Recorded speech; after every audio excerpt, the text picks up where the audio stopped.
পশ্চিমবঙ্গ জুড়ে আজকে বাংলায় যেভাবে বিজেপি কর্মী ভারতীয় জনতা পার্টির কার্যকর্তা তাদেরকে কোথাও গুলি করে হত্যা করা হচ্ছে, কোথাও বোম মেরে মারা হচ্ছে, আবার কোথাও বাড়ি থেকে তুলে নিয়ে গিয়ে গলায় ফাঁসি লাগিয়ে গাছের ঝুলিয়ে দেওয়া হচ্ছে। এর আগে ত্রিলোচন মাহাতো, দুলাল কুমার, হেমতাবাদের বিধায়ক দেবেন্দ্রনাথ রায়, সবার ঘটনা আমরা সবাই জানি। গতকাল যে ঘটনাটি সর্বশেষ ঘটেছে সেটা কল্যাণীর গয়েশপুরে, আর আমাদের বিজয় শিলপুরে যুব মোর্চার কার্যকর্তা তাকেও বাড়ি থেকে তুলে নিয়ে গিয়ে আর গাছে ঝুলিয়ে দেওয়া হয়েছে। পশ্চিমবঙ্গের মানুষ যে আজকে আর কতটা নির্যাতিত, কতটা অবহেলিত হয়েছে, কতটা নিজেদের সুরক্ষিত আর থাকতে পারছে না, সেই বিষয়টা সবাই দেখছে।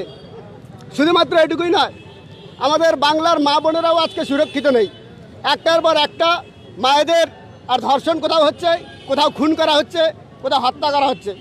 চোপড়ার মাম্পি সিংহ থেকে শুরু করে বালুরঘাট, কুমারগঞ্জের জবারায়, প্রমিলা বর্মন, এই ফুলবাড়ির ঘটনা, সমস্ত জায়গাতে আজকে কলকাতা থেকে কোচবিহার, সমস্ত জায়গায় দার্জিলিং থেকে দেগঙ্গা, সারা রাজ্য জুড়ে একই পরিস্থিতি আছে। কি মনে করেন পুলিশের ভূমিকা কি? পুলিশ আজকে দলদাসে পরিণত হয়ে গেছে। আমরা সবাই দেখছি পুলিশ নিজেদের মেরুদণ্ড আজকে ভেঙে ফেলেছে। তারা আজকে তৃণমূলের দলদাসে পরিণত হয়ে টেবিলের তলায় লুকোচ্ছে। এই ধরনের পুলিশ প্রশাসন, তাদেরকেও আমরা ধিক্কার জানাই, এবং আগামী দিনে যে সমস্ত পুলিশেরা নিরপেক্ষ থাকবে না, তারা দলদাসে পরিণত হবে, তাদেরও আমরা লিস্ট তৈরি করছি।